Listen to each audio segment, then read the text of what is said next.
Gaza sous le feu des bombes la nuit dernière.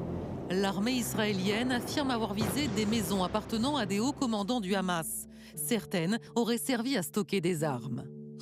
Le Hamas a mal évalué la force de notre réponse et la bande de Gaza connaît donc une intensité de bombardement immense qu'elle n'avait pas connue jusqu'à présent. De leur côté, des groupes armés menés par le Hamas ont lancé depuis une semaine plus de 3000 roquettes de la bande de Gaza vers Israël. La plupart interceptées par le dôme de fer, le bouclier antimissile israélien. La communauté internationale appelle en vain le Hamas et l'État hébreu à cesser le feu. Les affrontements risquent d'entraîner Israéliens et Palestiniens dans une spirale de violence aux conséquences dévastatrices pour les deux communautés et pour l'ensemble de la région. L'ONU s'alarme, mais les membres du Conseil de sécurité réunis en urgence hier, pour la 3e fois en une semaine, ne sont pas parvenus à adopter une déclaration commune.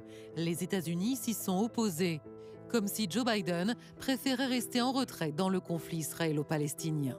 Mon administration continuera d'engager les Palestiniens, les Israéliens et les autres partenaires régionaux à œuvrer pour un calme durable.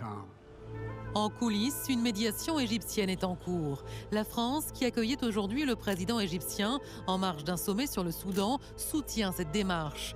D'autant que l'Égypte, qui a signé un traité de paix avec Israël et qui partage sa frontière avec Gaza, joue régulièrement les intermédiaires entre Israël et le Hamas.